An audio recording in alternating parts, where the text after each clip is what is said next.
செந்தில் பாலாஜி வழக்கு தொடர்பாக அறிக்கை அளிக்க உத்தரவு பிறப்பிக்கப்பட்டதைத் தொடர்ந்து இந்த செய்தி வெளியாக இருக்கிறது.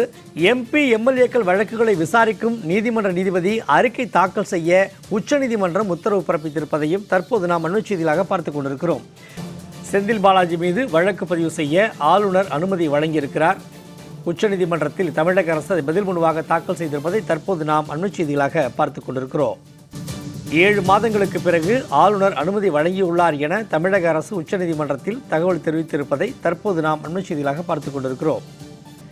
இது தொடர்பான கூடுதல் விவரங்களை தெரிவிக்கிறார் நமது செய்தியாளர் ஆண்டன். செந்தில் பாலாஜி வழக்கு தொடர்பாக அறிக்கை அளிக்க உத்தரவு பிறப்பிக்கப்பட்டிருக்கிறது. கூடுதல் விவரங்களை சொல்லுங்க.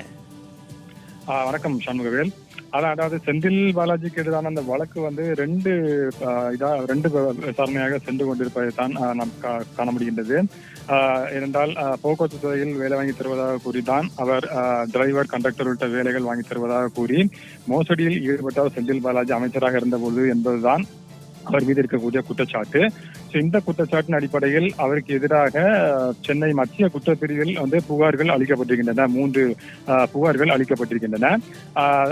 அது தவிர அது மட்டுமல்லாமல் அதற்கு பிறகு அவற்றை அடிப்படையாக கொண்டு செந்தில் பாலாஜி சட்டவிரோத பண பரிவர்த்தனையில் ஈடுபட்டதாக அவர் மீது வழக்கு பதிவு செய்யப்பட்டு அமலாக்கத்துறை அவரை கைது செய்து அவர் சிறையில் இருப்பதை நாம் அனைவரும் அறிந்த ஒன்றுதான்.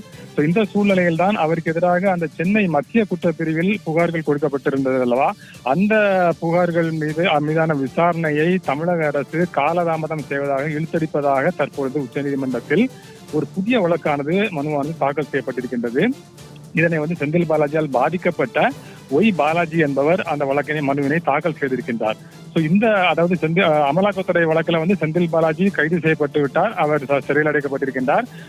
அந்த வழக்கில் ஜாமீன் கோரியும் அவர் உச்சநீதிமன்றத்தில் மனு தாக்கல் செய்திருந்தார். அந்த மனு மீதான விசாரணை நிறைவடைந்து தீர்ப்பானது ஏற்கனவே உச்சநீதிமன்றம் ஒத்தி வைத்திருக்கின்றது. இந்த சூழ்நிலையில் தான் இந்த செந்தில் பாலாஜி மீதான அந்த 3 புகார்கள் கொடுக்கப்பட்டது அல்லவா, அதில் தமிழக அரசு இழுத்தடிப்பு செய்கிறது, காலதாமதம் செய்கிறது.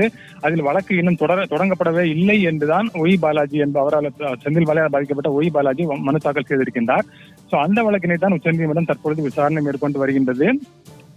அதுபோன்ற ஒரு சூழ்நிலை தான் கடந்த விசாரணை ஆகஸ்ட் மாதம் 23ஆம் தேதி விசாரணை நடைபெற்ற பொழுதுதான் உச்சநீதிமன்றம் கேள்வி எழுப்பியிருந்தது. செந்தில் பாலாஜிக்கு எதிரான அந்த வழக்கு ஏன் இன்னும் பதிவு செய்யப்படவில்லை, ஏன் இன்னும் வழக்கு தொடங்கப்படவில்லை என்று உச்சநீதிமன்றம் தமிழக அரசுக்கு சரமாரியாக கேள்வி எழுப்பியது. அது மட்டுமில்லாமல் ஒரு வாரத்தில் நீங்க அறிக்கை தாக்கல் செய்யுங்கள் என்று உச்சநீதிமன்றம் உத்தரவிட்டிருந்தது. ஏனென்றால் தமிழக அரசை பொறுத்தவரையில் இந்த விவகாரத்தில் ஆளுநர் இன்னும் ஒப்புதல் அளிக்கவில்லை. ஆளுநர் ஒப்புதல் கொடுத்தவுடன் செந்தில் பாலாஜிக்கு எதிராக வழக்கு பதிவு செய்யப்படும் என்று தமிழக அரசு கடந்த மாதம் 23ஆம் தேதி தெரிவித்தது உச்சநீதிமன்றத்தில்.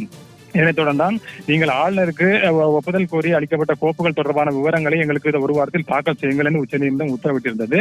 இந்த சூழ்நிலையில் தான் நேற்றைய தினம் உச்சநீதிமன்றத்தில் தமிழக அரசு சார்பில் பிரமாண பத்திரம் தாக்கல் செய்யப்பட்டது. என்றால் இந்த வழக்கு விசாரணை வரவேற்ற சூழ்நிலையில் நேற்று பிரமாண பத்திரம் தாக்கல் செய்யப்பட்டது. அதில் அவர்கள் என்ன சொல்லியிருந்தார்கள் என்றால், தமிழக ஆளுநர் இந்த கடந்த 23ஆம் தேதி ஆகஸ்ட் 23ஆம் தேதி உச்சநீதிமன்றம் இந்த வழக்கை விசாரணைக்கு எடுத்தது அன்றைய தினமே இரவு 8:30 மணிக்கு ஆளுநர் இதற்கான ஒப்புதலை வழங்கிவிட்டார் என்று.